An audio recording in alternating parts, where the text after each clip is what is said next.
Good morning. This is Dr. Vara Lakshmi, and I am going to be discussing you the module 2 of this business economics and financial analysis. That is about production function and cost analysis.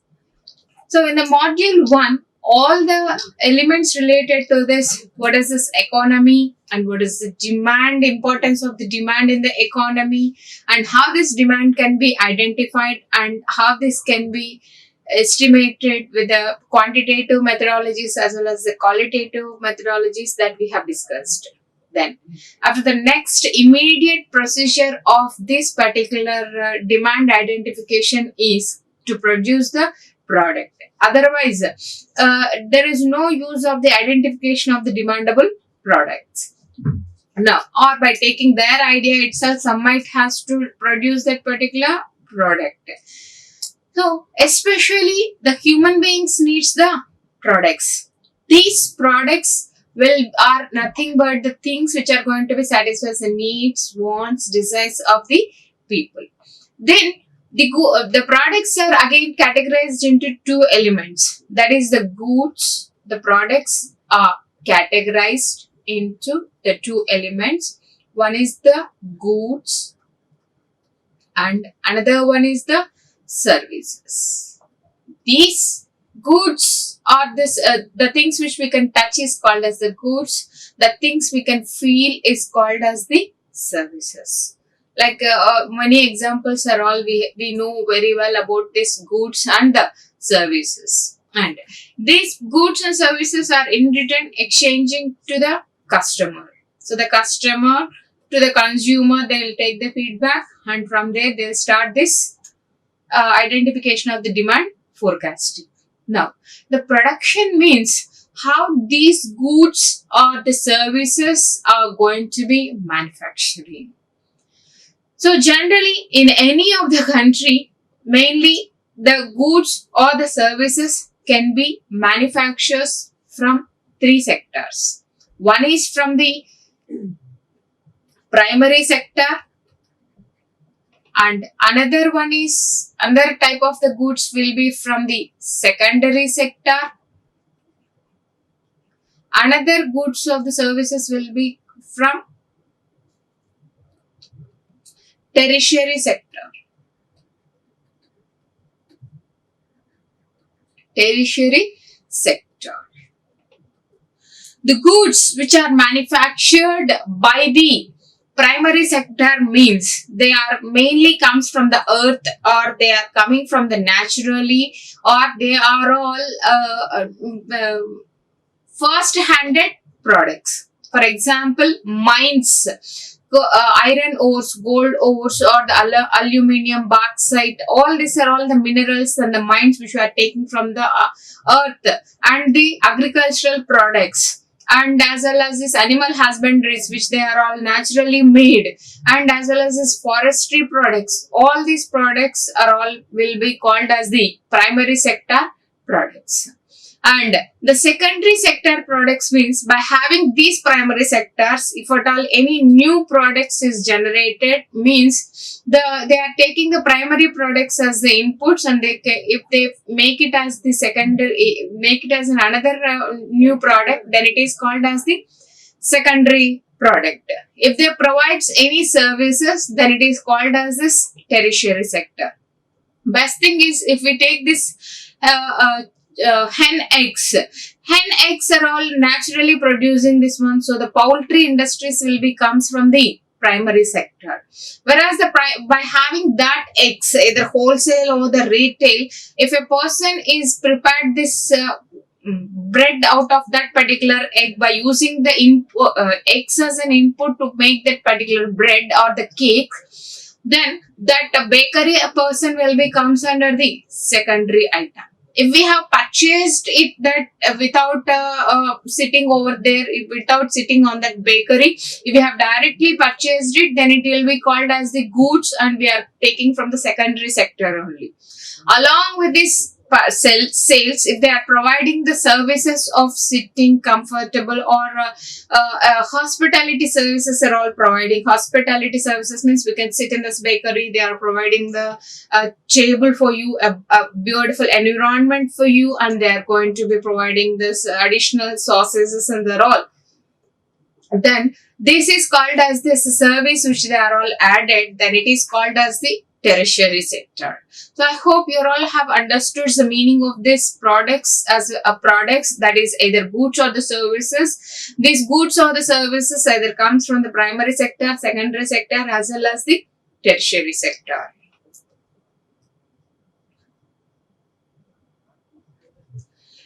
Now from this one we can come to know whether the goods from the primary sector, secondary sector, or the tertiary sector, they are all will be called as the production, where they are transforming the inputs to the expected outputs. Transforming of the inputs to the expected output with a predefined process. It is called as the production. So that's why we came to know what is the meaning of the products and where they will come from. Now we are going to see the meaning of the products. So production is an activity. So products are the nouns. So product means is a noun, and these are all the things. So this production is a verb, that is an activity. So the production is the process of producing the products. That means the conversion of this inputs to the outputs in a predefined processes is called as the production. In our opinion, what's the meaning of an inputs means? So generally the land, if we have to produce any product, we require a land, whether it is a primary, secondary, tertiary, whatever it is. If it is a bakery itself, there is a requirement of a room or the land space for them. If it is a cultivation land, they require the land. If it is a manufacturing unit, they require the land and the buildings, etc. So land, labor they require, that is skilled or unskilled labor they required.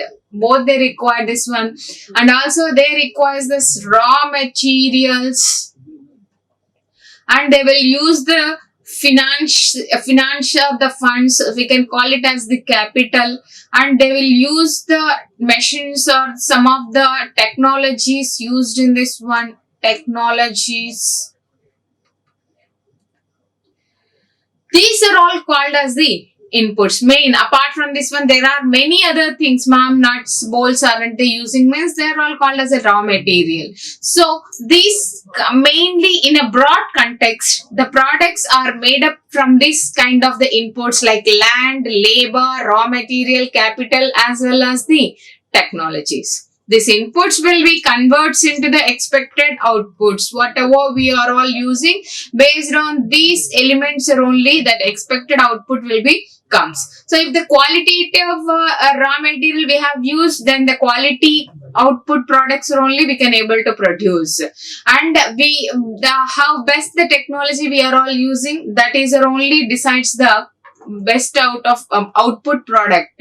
So that means we can say that this production is depends on these particular inputs. So the output of the production produced products are the dependents on these particular inputs. So that's why we can say that the production function is the production or the quantity of the produced products is equals to the function of land, labor, capital, raw materials, technologies, etc., etc., etc.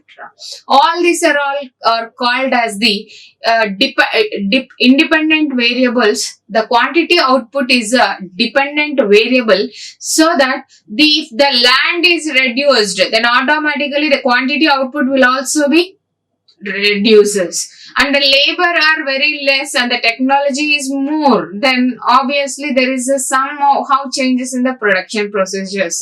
So capital, based on the capital, this production will be decides. So that's why we can say that the production function is the dependent on inputs like land, labor, capital, technology, raw materials, etc. This is again a basic element to learn about what's the meaning of the production function and how it will be changes, because every person has to produce. You may be works in a production company, or you may be works in a services company, manufacturing or the services industry, wherever it is. So most of the textbooks and all, we can find that these things are only the inputs, but for the service sectors, especially the land, human resources, we can call it as the resources, or the raw material means we can call it as human resources, capital, the technologies, and more the number of the inputs, intellectual knowledge they are all gaining. These are all will be the obviously the inputs of this particular production function. So whatever the type of the company it is, whatever the kind of the organization it is, it all has to be more focused on its production function, how it is going to be producing the things, goods and all. So here, the mainly we came to know what is the meaning of the products, and what is the meaning of the production, and what is the meaning of the production function. So after this one, we'll see the factors of the production function. See, factors of the production means there's not a thing that one, it has taken from the production function only. The elements which are going to be having their influence on the production function is called as the factors of production function. That means we came to know that one production function is a quantity of the output is depends on the factors or the functions of land, labor, raw material, capital, technology and etc. All these etc. things will be called as the factors of production. For example, natural resources available for the production or the land is very less for any farmer. Then obviously his quantity of output will be reduces. If the number of land is increasing, then automatically the output will be increases. The most flaw or the most drawback of the Indian agricultural thing is the having these segregations. As per the research done by the many of the researchers, they have taken they have proved with this documental evidence too. In the Google Maps also they have seen that if the agricultural lands are partitioned, especially whenever you have seen this agricultural fields, though you doesn't have that one, from one land to another land, there will be a segregation. So in Telugu we'll call it as the Gatlu and antud. So they are all segregating with the thick and thin lines. You know, these thick and thin lines are going to be reducing the land width of 1/3 part. 1/3 part of the land is wasting mainly because of these segregations. And that too, the water resources, whatever they are all providing for the cultivation land, they are all going to be absorbing by this particular thick lines. So that's why in India, even though if we are able to produce the very good products or the agricultural products, we are not able to gain that much of output means because of these barriers are only. And in Bhutan and as well as in this other countries, Singapore are also, they don't have these barriers. They'll treat that entire land as the one particular persons, and all of them will invest. The government will provide, and they will provide the basic requirements or all the free goods which are sufficient for the happy life and all they will provide. Even the Netherlands also, they will follow the same thing, same kind of that one. So anyhow, this land is going to be having its impact on the production function. Even the labor is also, whether they may be the skilled ones or the unskilled ones, but every person is required for the producing of the product. And even whatever the machines may comes, sometimes we can see that this particular technology is going to be replacing the human manpower and all. But ultimately that machines were again produced by the human beings. So if sometimes for a time being there might not be use, or there might not be no there might not be no demand for the human beings, but obviously there will be a demand for the human beings if they have changed or diversified their focus, and if they have changed their skills, or they have implemented those skills which are on the another production elements. And capital. So capital means generally people will then think that it is only the money, not right. So capital may be the things which they are all using. So like whatever the trucks they are using for that production function, or whatever the computers they are all using, or the tools which they are all using, all this all will be comes under the capital. And the ideas or the intellectual properties which they are all investing into the business, that is an entrepreneur factors. So just like the raw materials which they are all using, technologies they are all using, the methodologies they are all implementing, and the procedures they are all following, guidelines, how best they are providing the guidelines, and how they are all framing, each and everything will also be a matter for the production function. So that's why we can say that the following are the factors of the production function. Not only these four, you can elaborate this with by having your own examples, whatever that comes to your in your mind. If they are all the elements which are supporting for the production of a product, then we can call it as the factors of the production function. And the next one is, so we came to know what is the meaning of a product, meaning of the production function, and the production factors.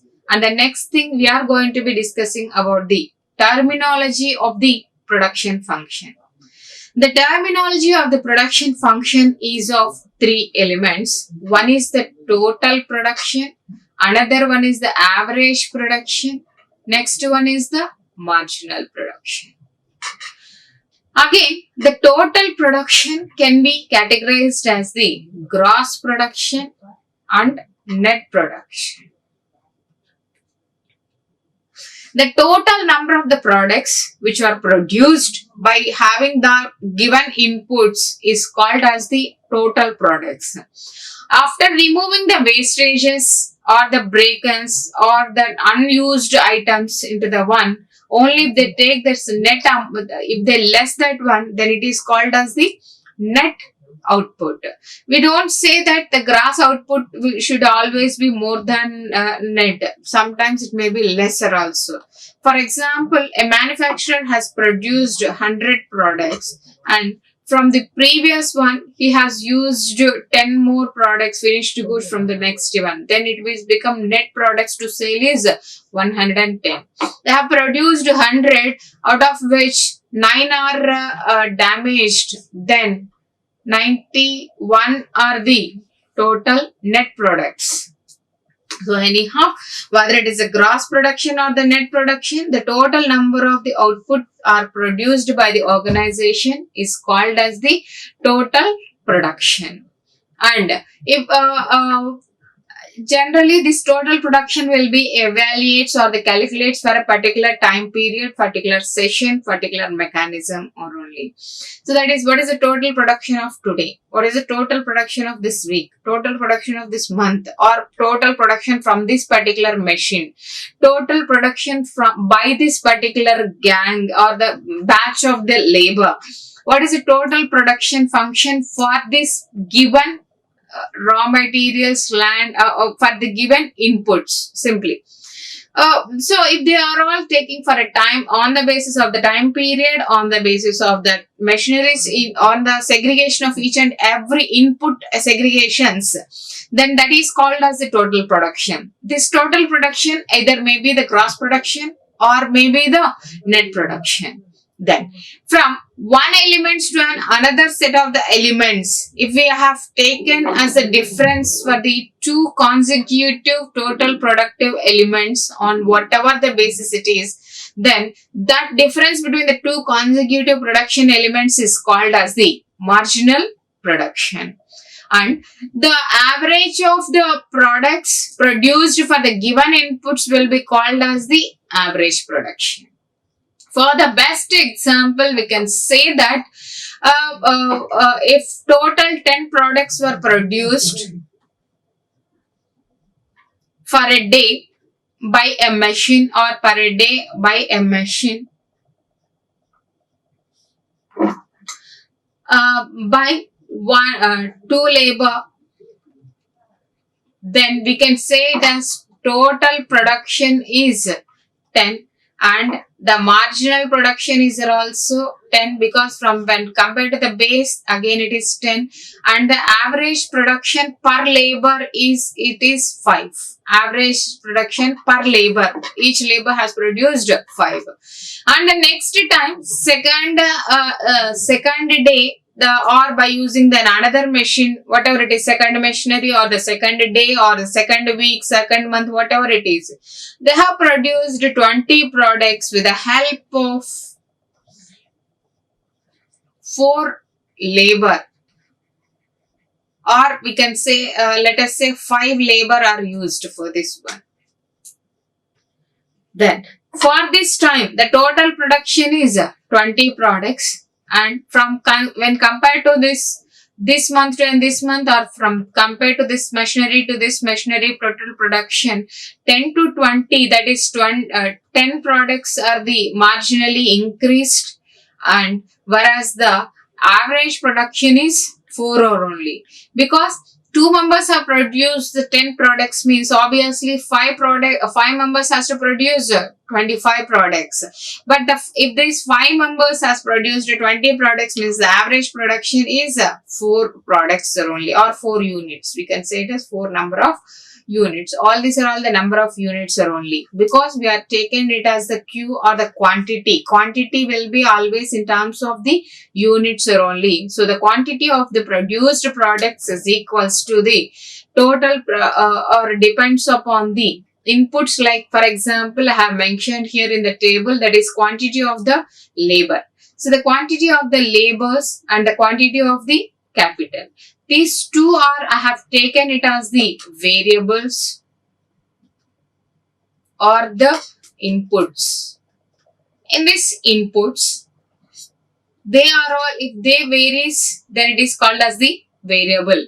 Here if we have, if for your better understanding, any of one input will be varying, all the other inputs will be remains constant. Especially if we are studying about any inputs variation, or if it is any function, we will say that if one is, all other are constant. If one thing is changes, what is its effect? We have to analyze that one. Here is it also, I have taken the 2 input factors, that is the labor factor, another one is the capital factor. Out of this one, I am taking this labor as a variable factor, and whereas the capital as the constant factor. So that's why for any given inputs, for any given outputs, the land is same 10 acres. In that particular land, if one labor works, he is able to produce 4 number of products, and automatically the average production will be 4 and the marginal production will be 4. If the labor is increased to 1 more, that is 2 labor were used, then assume that with the same 10 acres the land, they are able to produce 10 products, means from 4 to 10. So the marginal production is 6, whereas 2 labor has produced 10 products, means each person has produced the average production of 5. And the same way, if 3 labor are able to produce in the same 10, they are working on the same 10 acres of the land, and they were assumed that have produced 21 products, means from 10 to 21, 11 is the marginal output, and 10 uh, uh, 21 divided by 3, 7 is the average production.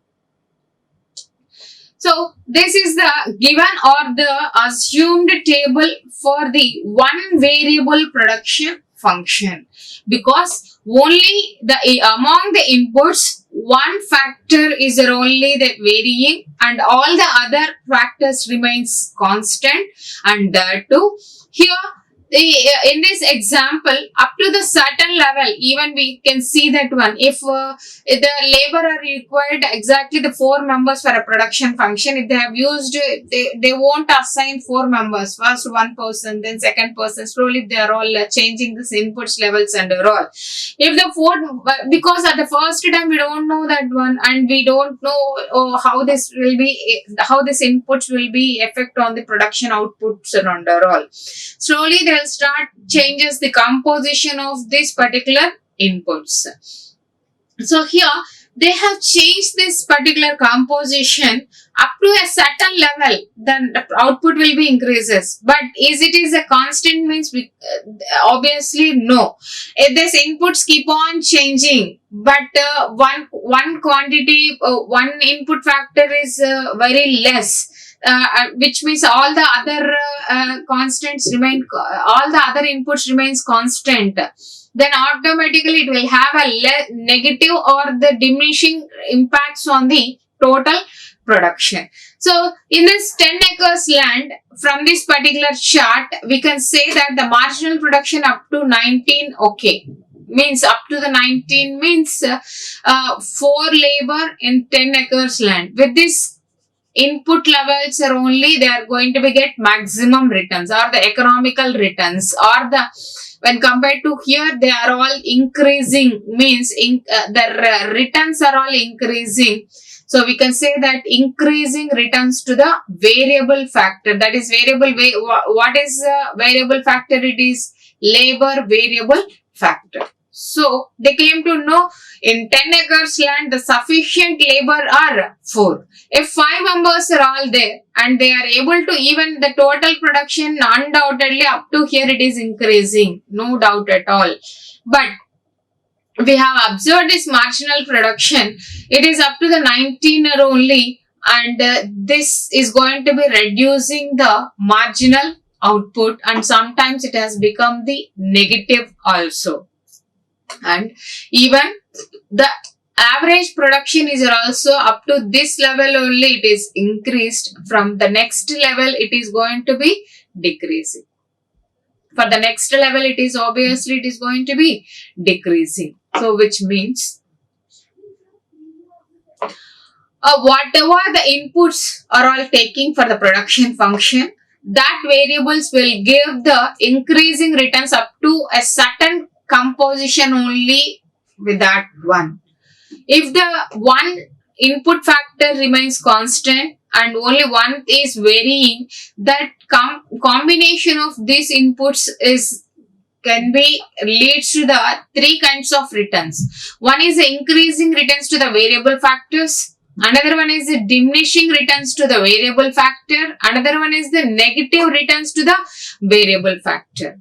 So even if unless and until at that time they should come to know that one, if it is diminishing, the production is going to be diminishing.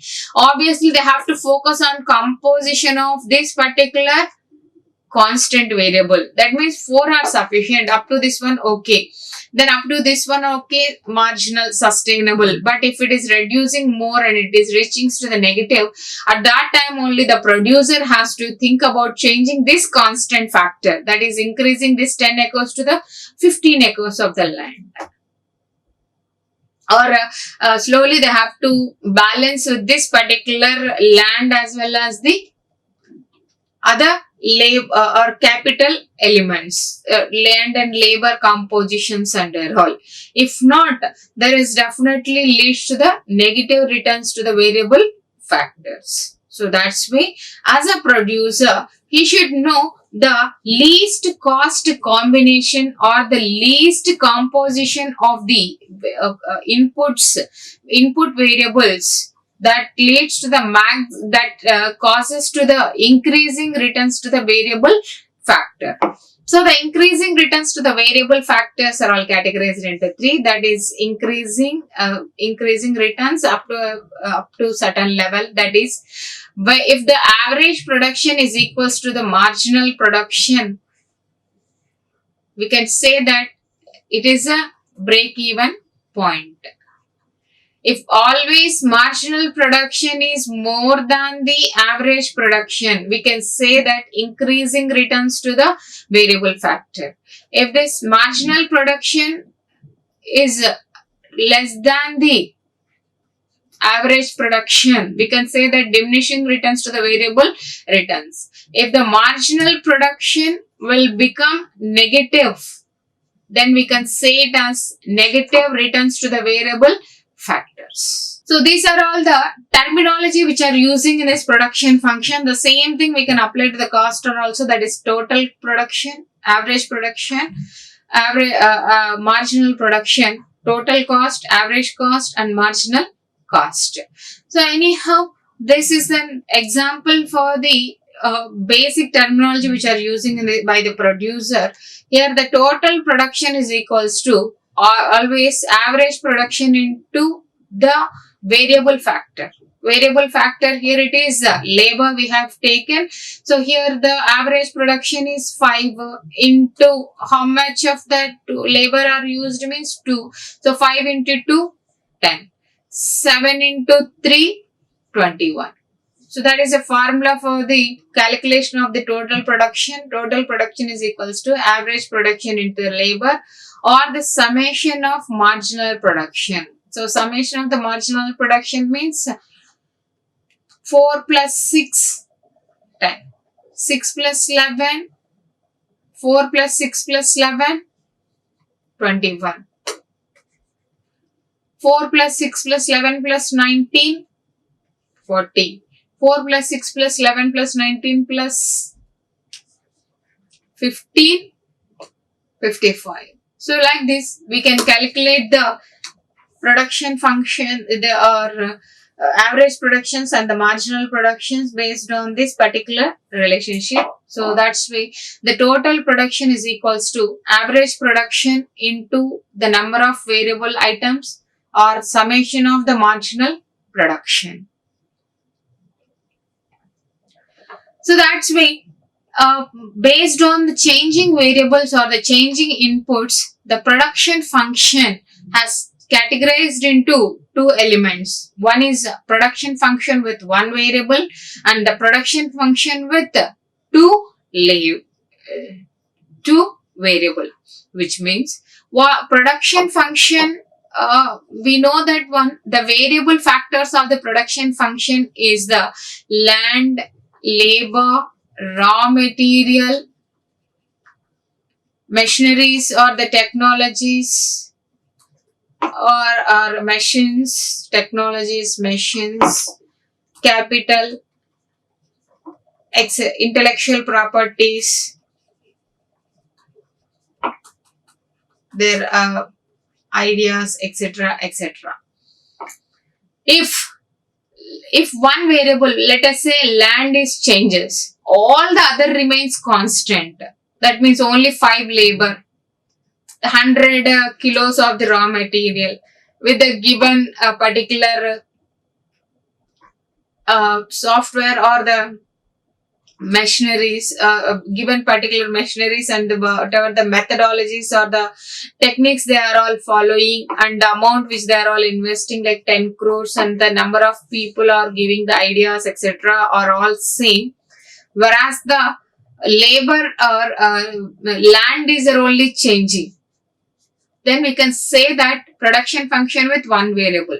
Or if this factor changes, all the remain constant. If this factor changes, all the remains constant. Then that kind of the production function will be called as production function with one variable. Then if two variables are all there, so only two things are all going to be varying. Land as well as the labor changes, all the remain constant. Then we can say that production function with two variables. If many variables are all changes, then it is called as a production function with multi variables. Let us say the units of the land is 10 acres. It is constant. And the labor are changing. And for this given inputs, if the production is, total production is like this, average production is like this, marginal production is this, then we can say it as the production function with one variable. And if for this one, capital input as well as the labor inputs with different compositions. If the capital input is at 1 and labor input is at 1, then these are all the 10 productions. If the capital input is 1 and the labor are 2, the number of production produced are 14. If the capital is 1 unit and the labor are the 3 units, 20 productions. 4, 24, 26. And if the capital is changes, that is second one, and the labor are 1, if the labor are 1, then the production is 14. Again, that is 2 and 1. And 2 and 2, that is capital is 2, the labor are 2, this might be 24, 26, 28, 29, etc. So this function will be called as the production function with 2 variables, that is capital is changing as well as the labor is also changing. If at all labor, land is also taken into the consideration along with this one. So for 1 acre of this land, if 1 unit of the capital, 1 unit of the labor, or 1 acre of the land, 2 acres of the land, 3 acres, 4 acres, 5 acres of the land, we can say that. Again, we can give the different inputs for this one. So 15, 20, 25 like this. So then that production function will be called as production function with multi-variables.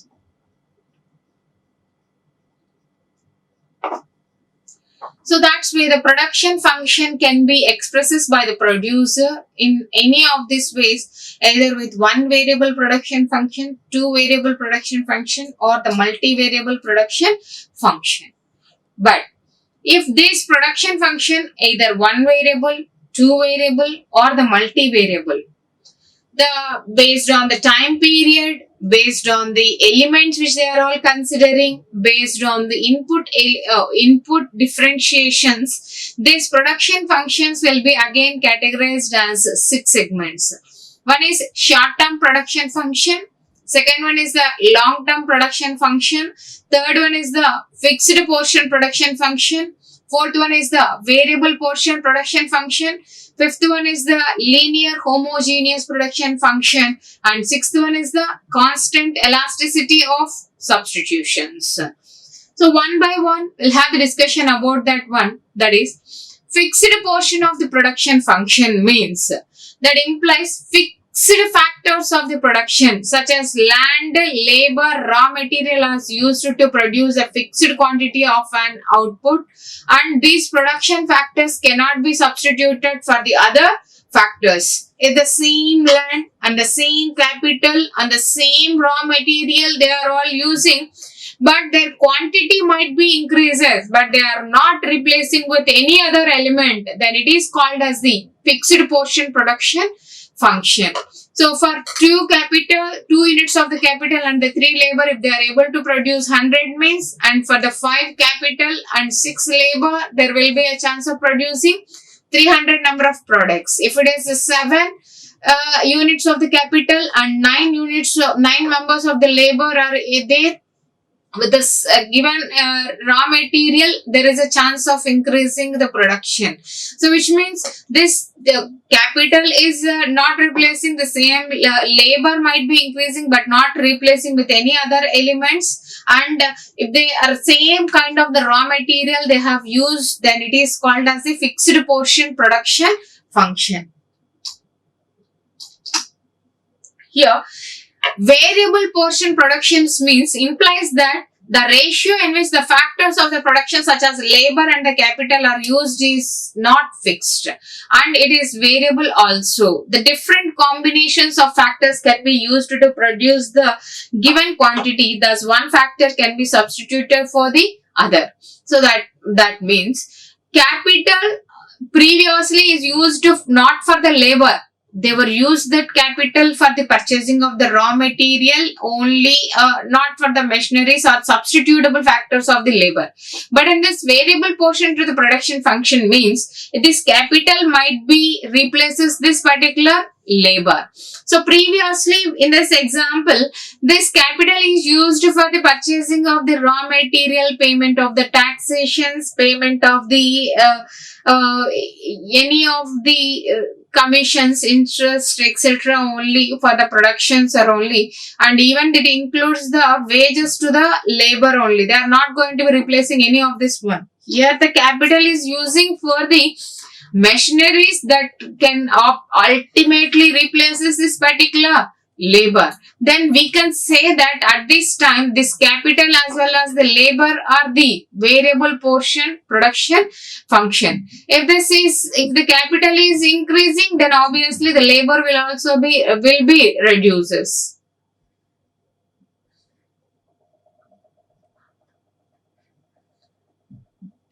So like this the production function will becomes, because if the capital is or the number of the machineries are all increasing, then the labor will be reduces, and the capital reduces, the labor will be increases. So these kind of the elements, this kind of the graphical representations we could be able to see in this variable portion to the production function. The next one is linear homogeneous production function. That implies proportionate changes in all the factors of the production. The output also increases in the same portion, such as if the input factors are doubled, the output also gets doubles. Same as this variable proportion only, but the changing or the changes or percentage change in one particular input will impact the same percentage change in the another one, and that will affect the doubling of the production input.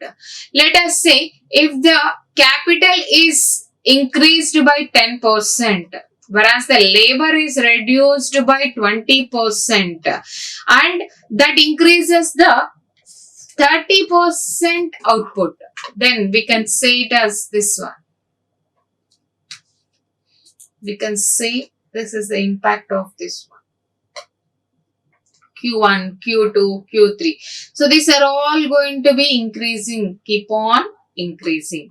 If that elements are all there, we can say it as linear homogeneous production function. And constant elasticity of substitutions. Constant elasticity of substitutions implies that any change in the input factors results in the constant changes in the output. Then in constant changes in this output, or the elasticity of substitution may not be equals to that one, then it is called as constant elasticity of substitution production function. If one kind of the raw material is using, obviously suppose assume that this is a production function, then if that slowly that material quality or the material type is going to be replacing, then we can call it as the constant elasticity of substitutions. Implies that any changes in the input factors results in the constant changes in the output. So that is the constant elasticity of the substitutions. And if that assumption is there for the short run period or the within 1 year of the production elements, then it is called as the law of variable proportionate or the short term production function. In the short run, generally the fixed elements like the capital, land will not be changes. Only the labor as well as the raw material replacements, these are only will be changes. That is called as the short term production function. So here the law of the diminishing returns states that as more the units of variable inputs are added to fixed amounts of the land and capital, the changes in the total outputs will be first rise and then fall. Which means initially assume that the producer is going to be starting a production unit. Initially, if he is starting with a 100 feet of take the best example of the agricultural only. If he is able to produce this products in 1 acre of the land, 1 acre of the in 1 acre, if he is going to be start the land production, he will think about the labor, how much of the labor are going to be replaced, and how much of seeds he has to be, how many packets of the seeds he has to use that one. If one time in the same 1 acre of the land, if that land is yielding for 2 months and all, if that crop is able to yield for 2 months, let us see he has used 4 labor and 2 packets of the seeds. Then assume that there is a 10 bags of the products were produced, or that is the output.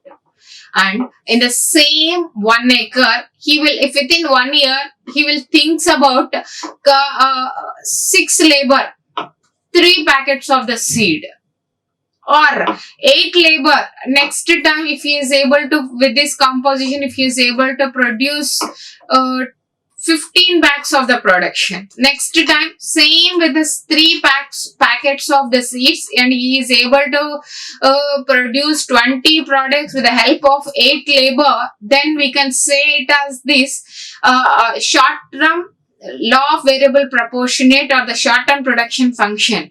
Up to this one, under 10 labor, with this 3 packets that is produced, they are able to produce 22 products only. Now, up to 15 to 20, it is 5. Marginal production is 5. Here the marginal production is 2 only. And here if we have seen, the average production is also be reducing. So whenever this comes to this negative returns to the scale, or whenever it is comes to this diminishing value of returns, then they have to be focused on this changing of the particular 1 acre land is not sufficient. They have to go for the 2 acres of the land. But up to this one, they will see this composition of this short-term elements only. That is composition of. If this is composed, or the farmer come to know that 8 members are the sufficient for each and every acre, and 3 packets of the seeds are all sufficient, and at that time only there is a total production, means this will be fixes by the producer, and he will more focus on these long-term elements like 2 acres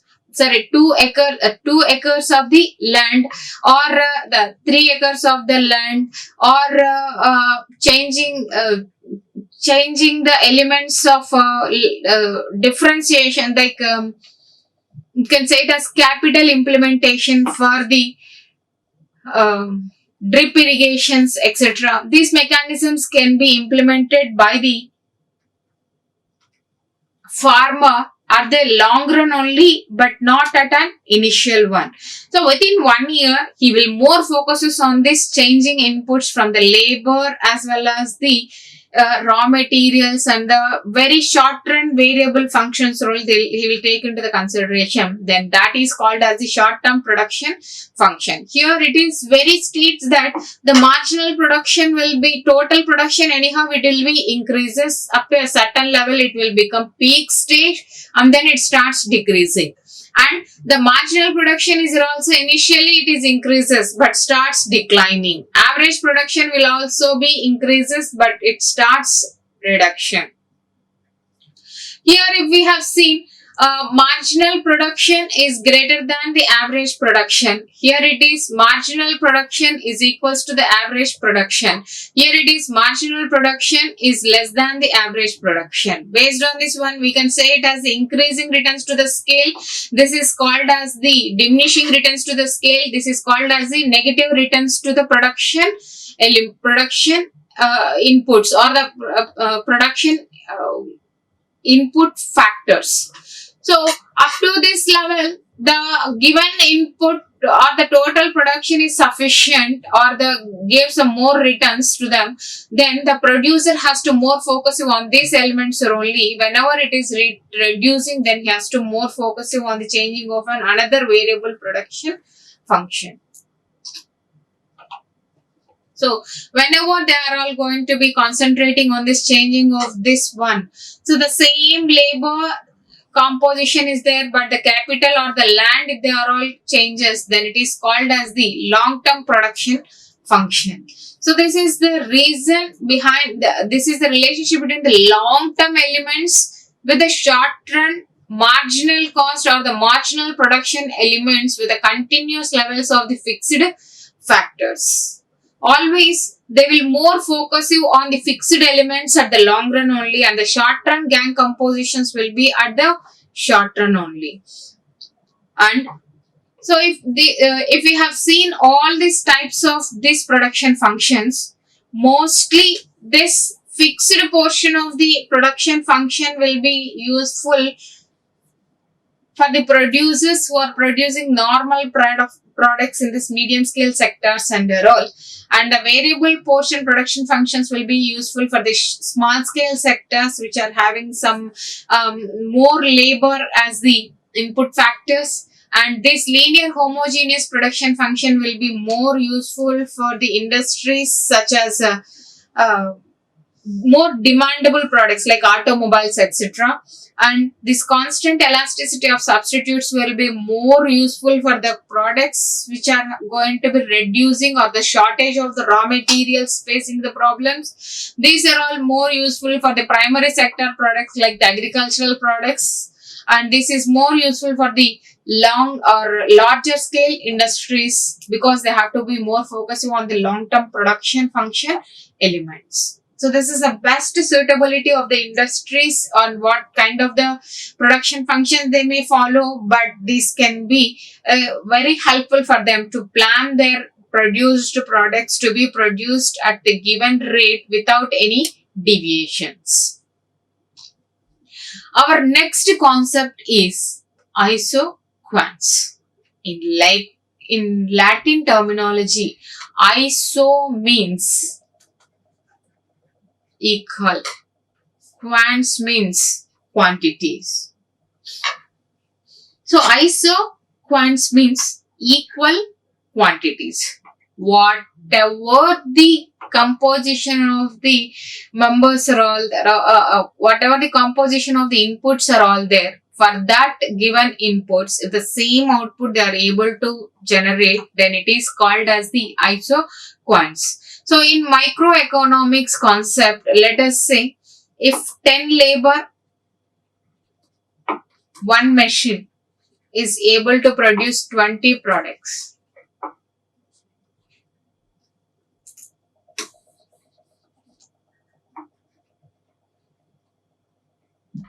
Labor and machine. 10 labor, one machine, 20 products. If 8 labor, 2 machines, 20 products. If 6 labor, 3 machines, 20 products. 4 labor, 4 machines, 20 products. But this labor cannot be substitutes with this completely of machines. Apart from this one, there is no chance of changing the composition of these two inputs. These are all anyhow the factors or the inputs. So from this one, we can't change, apart from this composition, we can't change anything. But this any composition of these elements are going to be give the same level of the outputs. Then we can call it as the isoquants. Isoquants. So here two input variables are taken into consideration, input y, input x, and for this one they are able to produce the Q1 quantity and the Q2 quantity, and it is a Q3 quantity. If it is increased at a certain level, and this inputs will be decreases at a certain level. And anyhow, these two cannot be intersects with each other, or completely one thing cannot be replaced by the another element. There is a requirement is there with the one variable, and this variable is also required, and up to a certain level only this can be replaces. But if all these elements gives the more or less same level of the output, then we can say it as the isoquants.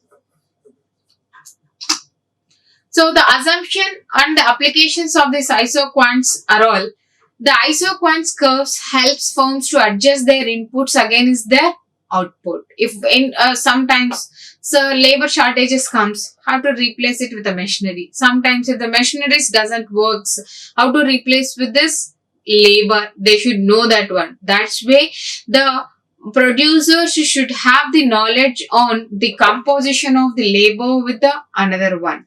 And this is a method used in microeconomics to measure the influence of inputs on production levels and output possibilities. And this is also very important for analyzing of producers behavior, and it will give more applicable knowledge on is there any shortage comes or emergency situations comes, or the producers has to reduce the costs, or if he has to be adjust for the budgetary elements. At that time he should know that one, what is the what are the isoquant situations of that particular organization.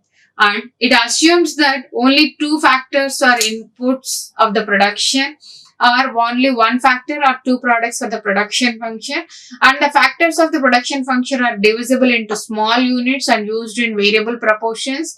Technical conditions of production are not possible to change as the any part of the time, means other inputs levels will be remain constant, and the different factors of production are used in a most efficient way. If they assume that one, then only this isoquants will be possible. If any of these situations is not holds good, this isoquants assumption may not be holds good. So that's why we can say that the basic features of these isoquants are they can't be tangent or intersect with each other, because one thing cannot be replaces by the another element. And an isoquants curve slopes down or is negatively sloped, because if one variable of this input levels are all replacing with another variable. And an isoquants curve isoquants curve, because of the MRTS, marginal rate of technical substitutes effects, is convex to its origin. Convex to its origin, because it is always thinks about the technical substitutions are only. It is not going to be completely eradicating. That's why it never become zero. An isoquant curve should not touch the x or y axes, because there is no complete replacement of one variable with another variable. And isoquants curves do not have the parallel to one each other. So like capital is here and the labor is here, they are not parallel to each other. So they are like this. There is no possibilities, because they are going to be have the relationship of indirect proportionate. Isoquants curves are oval shaped, allowing firms to determine the most efficient factors of production. So is this factor is efficient 20, 10, which factor of the elements are all going to be changed and which things has to be replaced, or only analyzes with the effective analysis of isoquants. Then if we apply the same quantities for the cost, that is amount which is spending for the labor as well as this land as well as the capital, then we can say it as the cost or the expenditures point of view. If we have taken, then it is called as iso costs. Same as this isoquants are only there, the quantities of the goods were taken into consideration. Here the capital and the labor's amount in terms of the amount has taken into the consideration.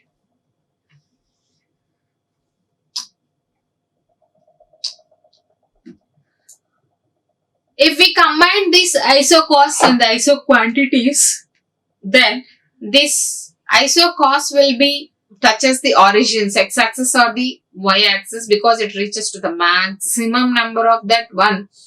And this isoquants cannot be touched as the origins. So at a total cost of 4 lakhs euros, then this total production of 4,500 number of units might be the most sufficient or the useful, profitable or increasing returns to this production function.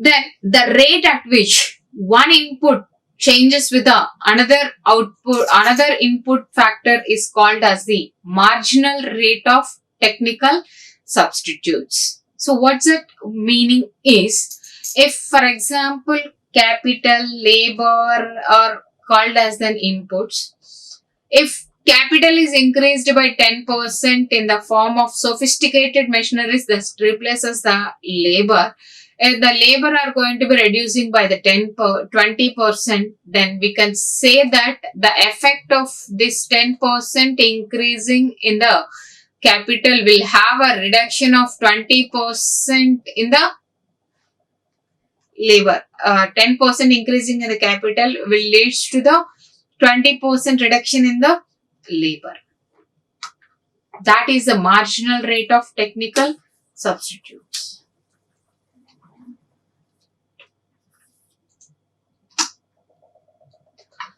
This marginal rate of technical substitutes, if we have taken on this curve, capital and the labor at a given level of the combinations, that is isoquants, they have taken up to this one, that is the nearby elements. Nearby elements will be taken into this one. This is the changes of the capital and what are the changes in the labor. This is how much it is changed. So here one input, from to here, labor, 2 units of the capital is increased, 1 unit of the labor is reduced. If 1 unit of this is changed, then 1 unit is increased, then its impact is on 1 unit is reduced here. Here it is 3 units are all increased the capital, but only 1 unit of the labor is reduced here. This is called as the marginal rate of technical substitutes. But we can't say that completely one variable will be eradicates and another variable will be replaces. But these two can be interchanges. One portion of the one input will be have the impact on the another portion of another input. So that's why the marginal rate of technical substitutes displays the rate at which the other can be substituted for a given input, either labor or capital, thus retaining the same output levels. The decreasing in MRTS along with an isoquants is called as the declining marginal rate of substitutes for generating the same level of output. So let us think that a person is going to be purchasing, wants to purchase a handbag. A lady wants to purchase a handbag. Both are very fashionable and it costs 800 rupees and it costs same 800 rupees. But if she is comparing the number of items in this particular bag will be more than this one, then this will be the best, this will be the best marginal rate of technical substitutes. If she thinks that a small thing is more sufficient to carry and comfortable, then this will be replaced with this one, this marginal rate of technically she is going to be thinking about that one. Quantity wise, fashion wise, comfortability wise, they can compare anything as the best thing for them. Then it is called as the marginal rate of technical substitutes.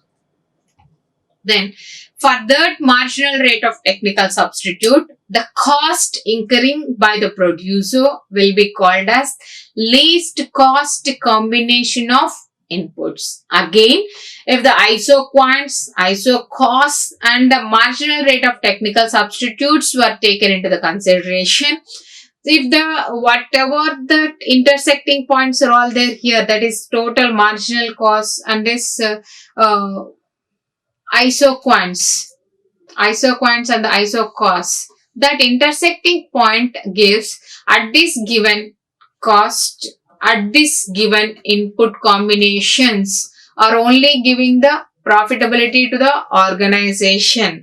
Otherwise, below to this one, the labor are more, but the profits will be less. And above to this line, the capital might be more, but the profits will be less. So the points where that gives the more profitable elements for the given inputs or the cost or the expenditure effective, then those will be called as the least cost combination of inputs. So this least cost decision rule is always based on the meeting point of this marginal cost to this marginal production. If the marginal cost of the ISO cost is equals to the marginal production of the ISO quants, then we can say it as the least cost decision rule for the producer. So to better explaining of this particular principle, Cobb-Douglas has given a relationship between these inputs, and W. Cobb and Paul H. Douglas are the two authors who coined this particular production function in the year 19th centuries to 1947. They have more focused on these particular principles, that is, the two input variables are all changing. The relationship between those two inputs will be like a constant factor of the productions to thus one variable increases at a rate and another variable decreases rate should be. It will have an impact on the yielding rate. Let us say the output of the 10 products are equals to the, generally they are all able to produce this capital of total factor productivity. Two factors they are all using, that is a labor and the capital.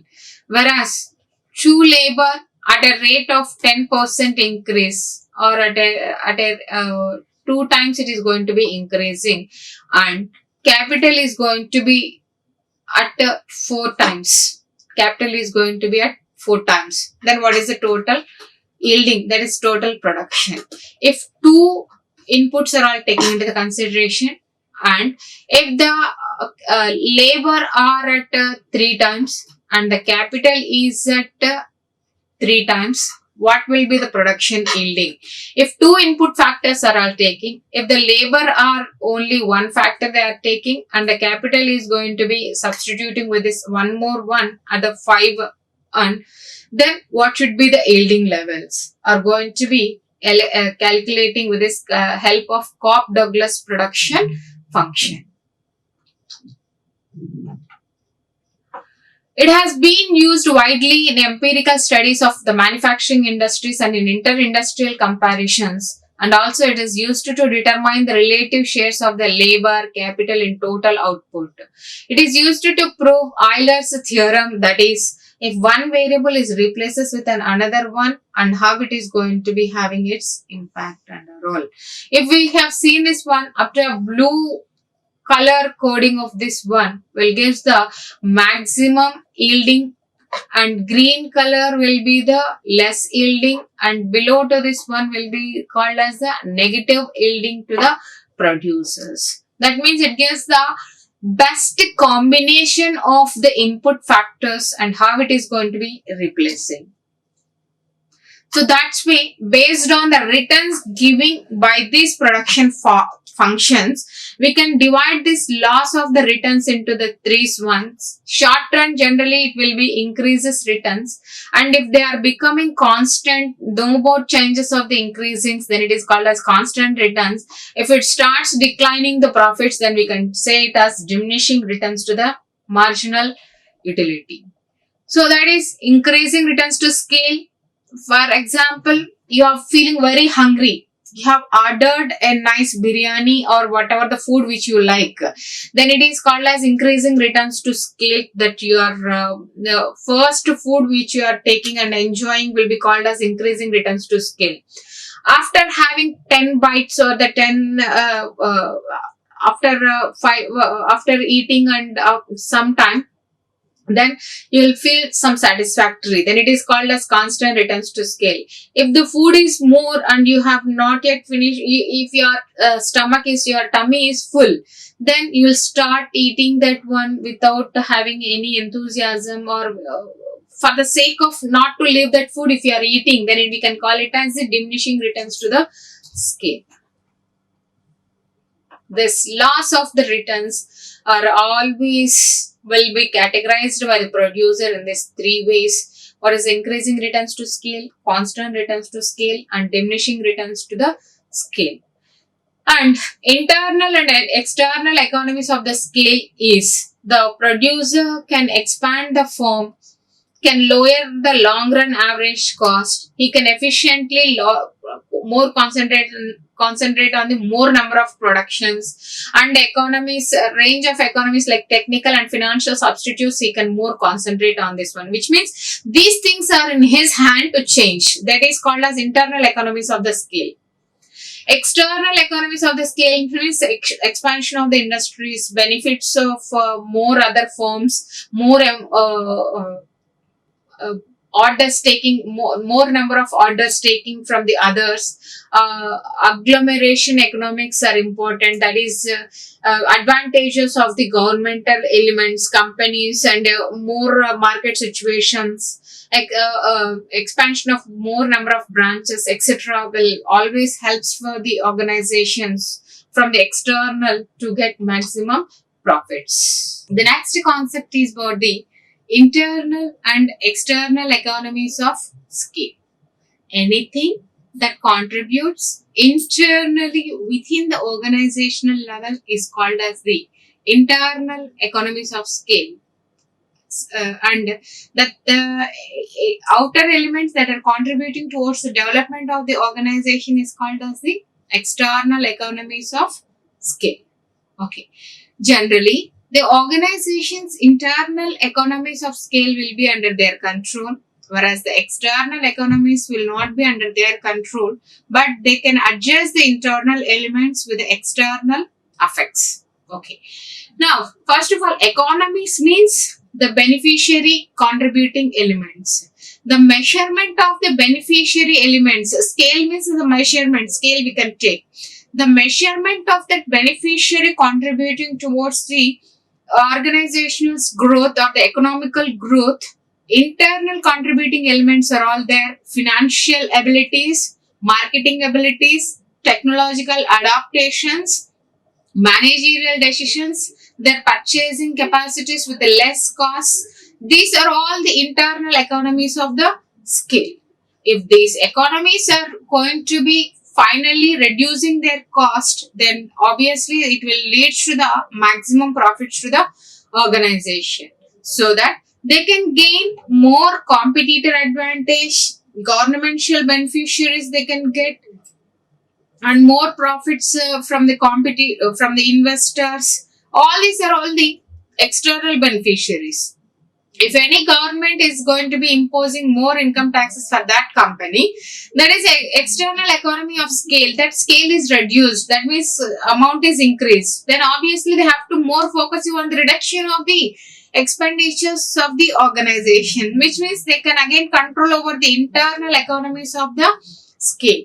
So all the internal aspects of the organization that will be under their control is called as the internal economies of scale. So that means they will always try to reduce the number or the cost per unit of that particular ones, but up to some extent only they can reduce, but they can't make that expenditure as zero. Sometimes they have to be replaced with this new machineries and all. Again, there is a increasing in the internal economies of the scale. Somehow they have to be balanced this one with the revenue gained by the organization. That is only the choice or the source for the organizations to replace this increased cost.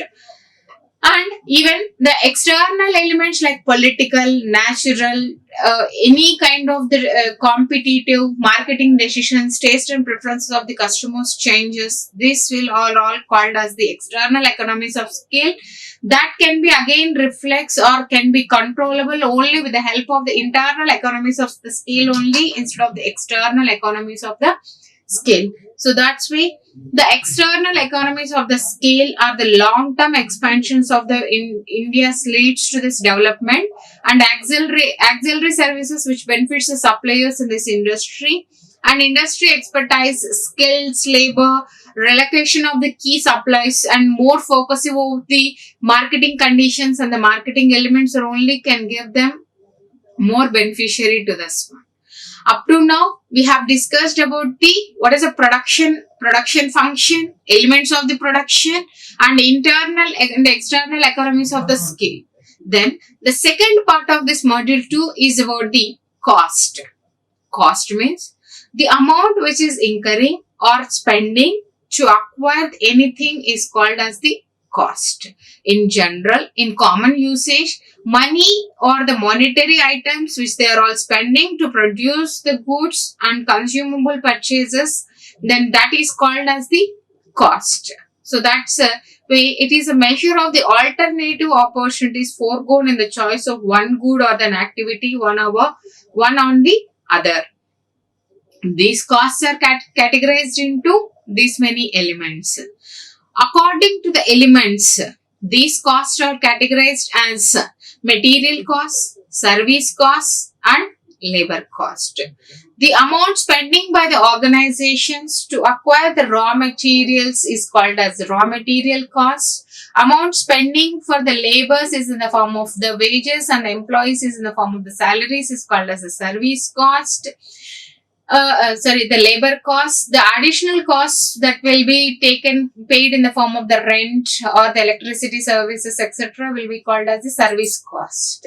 Then, according to this variability, that means if it varies as per the time period only, then that cost will be called as a fixed cost. If it varies only with the help of the number of the output, then it is called as variable cost. If it is a combination of both fixed and variable cost, then it is called as the semi-variable cost. For example, in a organization is paying the rent as the rent for any of the producing unit, then rent will be changes as per the time only, but not as per the number of units they have produced. Then it is called as a fixed cost. Variable cost means per unit of production, or for one bottle of producing the products, 1 kilo of the producing the products, if they are using 10 rupees, then for the 2 units production they will use 20 rupees. For the 3 units of production there is a cost of 30 rupees, or the more than or less than that one. That means that as per the number of the units is increasing, that the cost is also simultaneously increases, then it is called as a variable cost. Both the combination of fixed and variable cost up to certain level, the cost is same. If that maximum number of output is increases, then again they have to introduce a new machineries. Then for that one, up to 100 units, 10,000 rupees is there, then it is called as fixed. If it is increases to this further 2,000, then again some more cost will be increases, then that will be varies. Then it is called as the semi-variable cost. Then according to the normality, normally or as per their expectations, as per the budgeted ones, they are all spending, then those costs will be called as the normal cost. Or due to those any accidents or fire accident, whatever the kind of the accident it is, and due to this pandemic situations, or due to this any other uneventualities, if they get the additional cost, then it is called as the abnormal cost. Then directly they are spending for the manufacturing of that product, then those costs will be called as the direct costs or the traceable costs that they are spending. Indirectly, for all the products which they have produced, we can't identify that this is the cost incurred for that one. Let us say if they have paid for a truck for the bringing of 5 to 6 units of products. then we can't identify, we can't segregate that one. Then it is called as indirect cost. If we have spent the advertisement, then it is an indirect cost. If they have used this planning or administrative ones, then it is called as an indirect cost. But the raw material cost, labor cost, and as well as the any of the overheads cost will be called as the direct cost. And according to the planning and controlling, this is called as the budget. If they have planned and able to control, then it is called as budgeted cost. And if there is no need of the planning, standardly they have to spend without planning, they have to spend some amount, then that they are called as the standard cost. If there is a requirement for the planning for the spending, then it is called as a budget cost. Without planning, they have to spend compulsory, then it is called as the standard cost. Then, according to the functioning, for the manufacturing, that is for the purchasing of the raw material, work in progress, finished goods, packagings, etc. Up to right from raw material to the finished goods, the amounts spent by the organization is called as the manufacturing production. If it has to move from the packing to this market, the amount spending for the administrators is called as administration costing. Once if they have moved to the market, for the cost incurring for the selling of that product is called as the selling cost. And for this distributing from one place to another place, amount spending is called as the distribution cost. This selling and distribution cost in total combinedly we can call it as a production, after production cost. But the before to that one, the cost are all the administrative cost and the manufacturing cost. And any modifications required or further developments if they spend for the research of activities, then that for that function if they spend, then that amount is called as the research and development cost. Then according to this controllability, controllable cost, uncontrollable cost, they are all able to reduce or they are able to postpone that particular expenditure, then it is called as controllable cost. They can't even postpone that payments, they have to compulsory pay for that one, then that cost will be called as the uncontrollable cost. Then according to the time period, the already historical cost, past they have purchased the land for on the basis of the loan, and now also they are repaying that loan, then that cost will be called as a historical cost. Predetermined cost, if they are estimating the future costs or the replacement costs and all will be called as the predetermined cost. Then according to the managerial decisions, if the cost for the two consecutive productions and the changes from this consecutive production expenditures are all called as a marginal cost. For example, for 10 products production, previously they have spent 1000 rupees. For the same, now for the 12 products they are spending 1300. Means for two products increasing, they are going to be marginally increasing. 300 rupees of the cost is marginally increased, then it is called as marginal cost. If that cost is differing from previous to this one, then it is called as differential cost. For example, previously they have purchased 10 kilos of the products for 1000, and now this 10 kilos if they are going to be get for 1.5 thousand, then this 0.5 thousands will be called as the differential cost. Then this 10 kilos they can be now able to get from the other ones. If they go for this 20 kilos, they will get it for the 1500 only. So, whereas it is an opportunity to generally for 20 kilos means 2000 it will take, or from for this differential cost also it will take more than 2000. But due to the increasing number of the quantity, they are going to be get more discount on this cost. Then it is called as the next best opportunity to get more returns. Then it is called as an opportunity cost. And to replace the existing ones with this old ones, existing ones or the old ones with the new elements, if they estimate the cost, then it is called as a replacement cost. For example, if any building is not working properly and or any machinery is not working properly, they can see that can be replaced with another element that can be taken with the help of replacement cost. The costs which are taken or the imported for that any additional elements adding, then it is called as imputed cost. and the costs which are not at all recurring or not giving the further returns once they have invested, then that value of that particular asset will become zero after certain usage or certain after certain time period. Then that cost will be called as the sunk cost. The relationship between this cost and output will always be the function of the size of the plant. If the more the size of the plant, then the cost will also be more. If the output is more, if they are producing maximum, then the cost will again maximum. Price of the inputs, if they are using the costly inputs, then the cost will be very more. If they are using the advanced technologies, then obviously the cost is again more. That means the cost of that particular production produced output will be depends on the size of the plant, output, expected output, and price of the inputs, and the technology advancements they are all taking, and so on will be decides the cost of the production.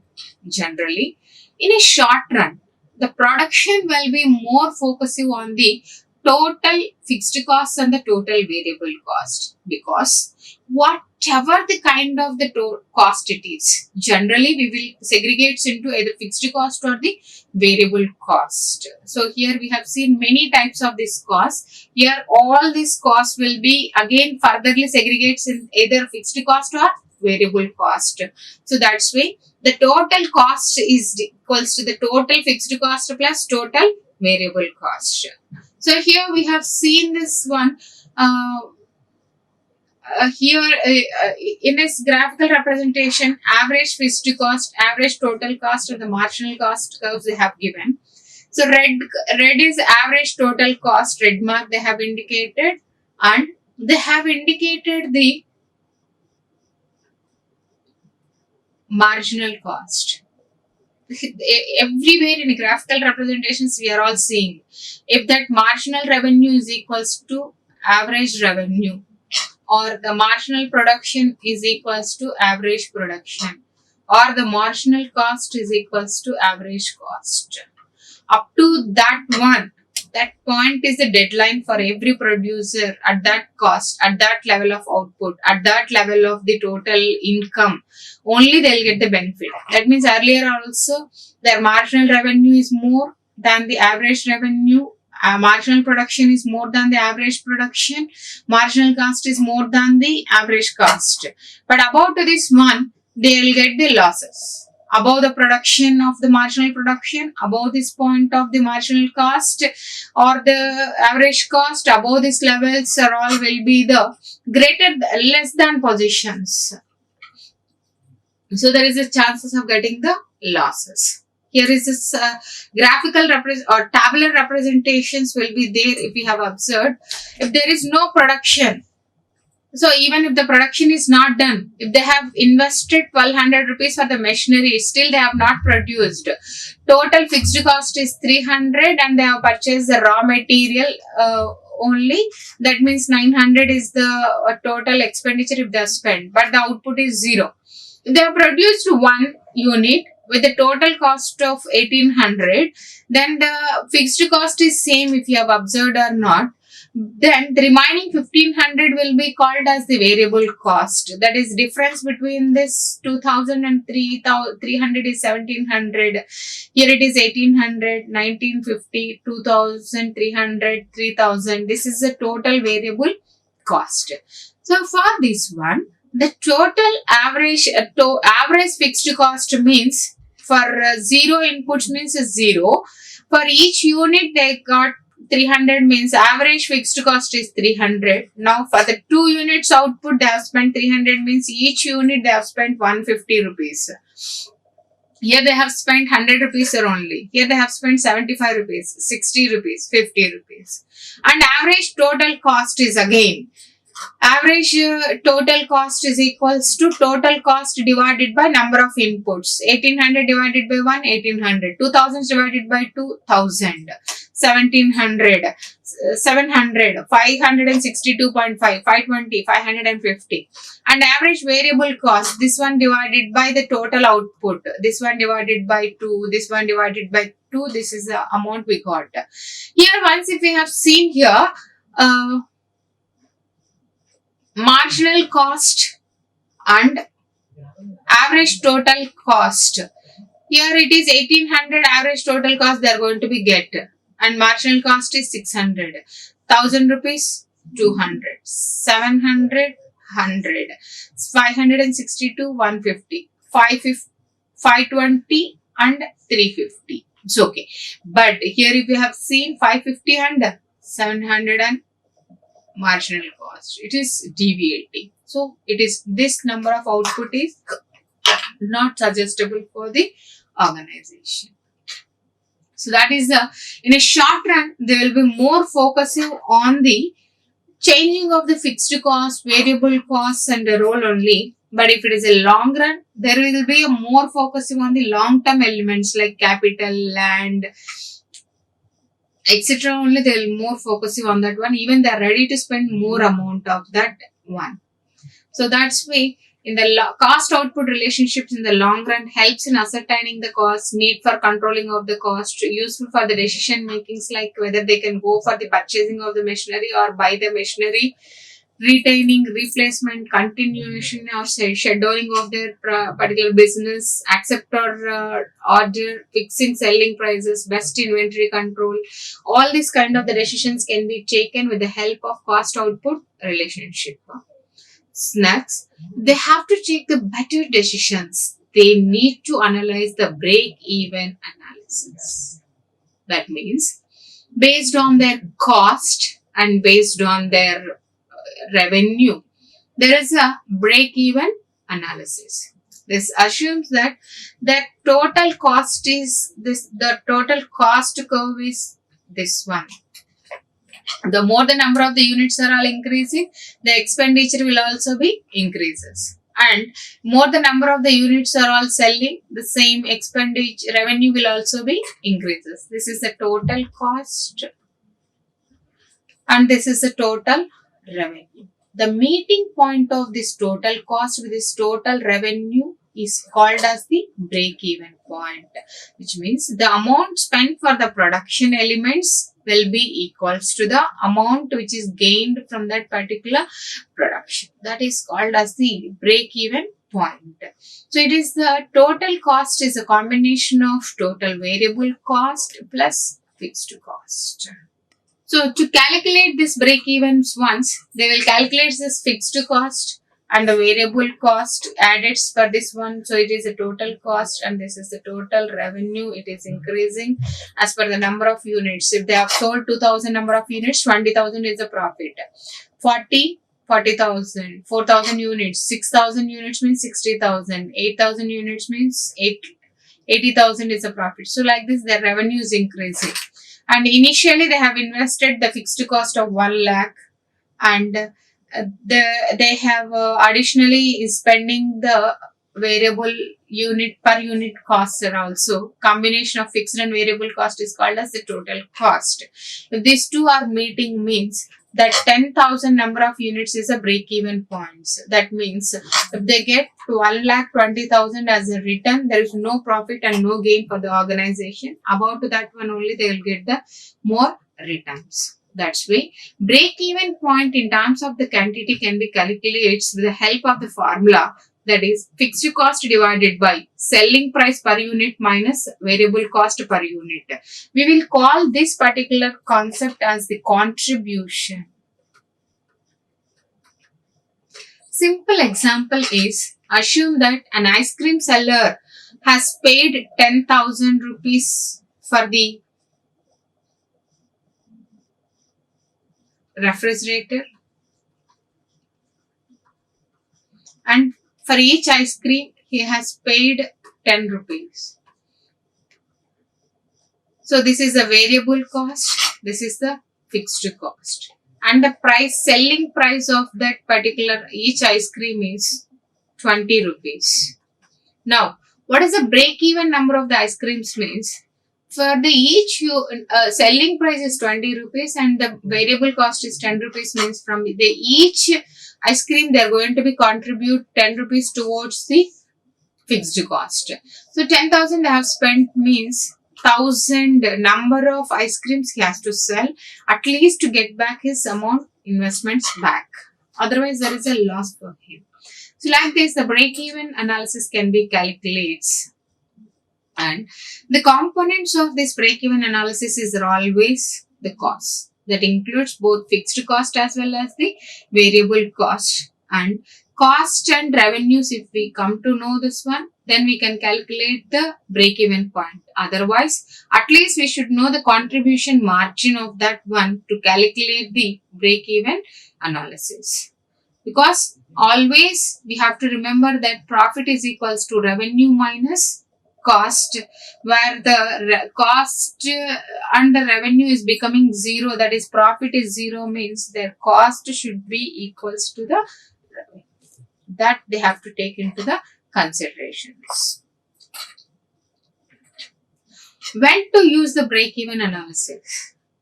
Then, whenever a business is going to be starting, then it is better to be very focused to calculate the break-even analysis. Creating a new product, they're going to be creating a new product, then at that time also it is better to use this break-even analysis. And if they are going to be changing the business models, then they have to be take this break-even analysis into the consideration. Determine remaining unused capacity of the company once the break-even is reached.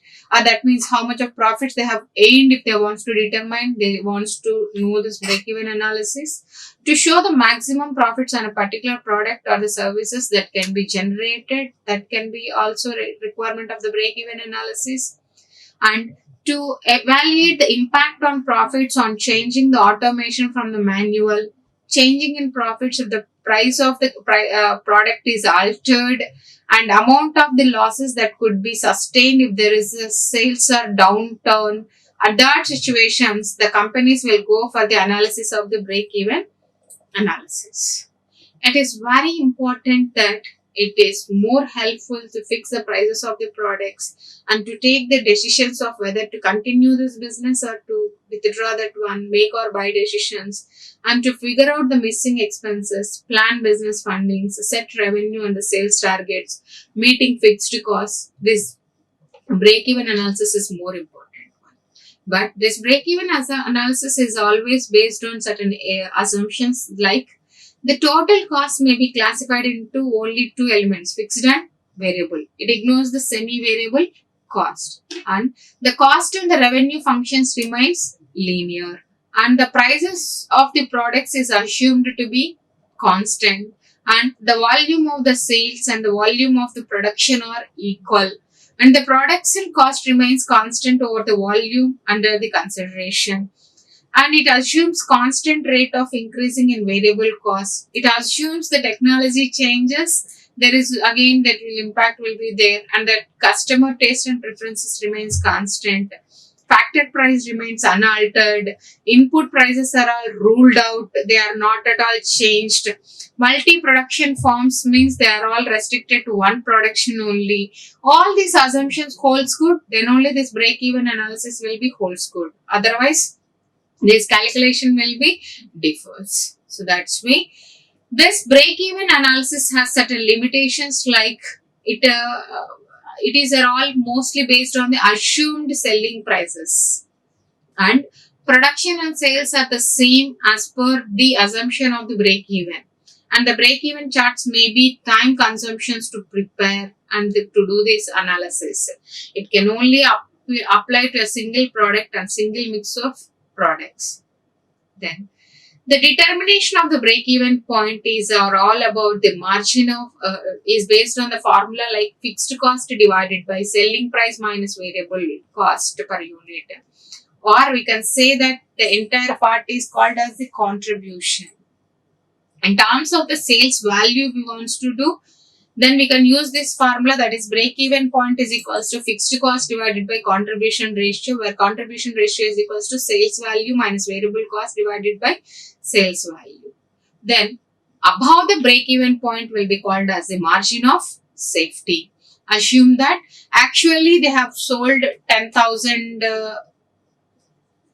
rupees. Then the break-even sales are all 8,000, means they are in the margin of 2,000 rupees is safety for that selling of the goods. So that's why managerial decisions mostly depends on the break-even analysis to identify the safety margin, and this safety margin can be calculated with the formula of sales minus BEP divided by sales into 100, and this marginal significance will be more helpful for the break-even analysis to identify the target profits with the formula of target sales volume is equals to fixed cost plus target profit divided by contribution margin per unit. And this break-even analysis is also very useful to identify the impact of the changes in the price levels of the product. This is the formula used for this analyzing of the impact of the prices. New sales volume is equals to total fixed cost plus total profit divided by new selling price minus average variable cost. And it is also useful to identify the impact of changes in the cost. That is, new quantity or sales volume is equals to contribution to margin divided by present selling price minus new variable cost per unit. And it is also more useful for the decisions based on the techniques of the production, or to make or buy decisions based on the BEP of fixed cost divided by purchasing price minus variable cost. All these are all the decisions or the significance managerial decisions that are more signified towards the break-even analysis. Thank you.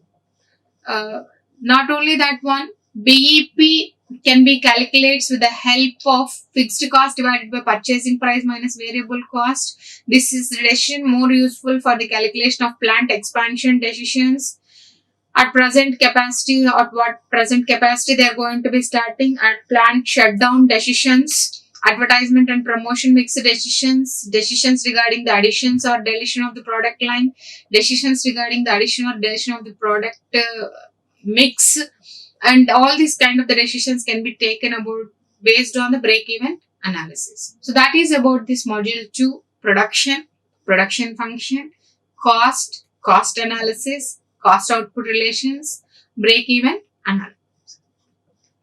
Thank you. Like, share and subscribe. Hit the bell icon for more updates.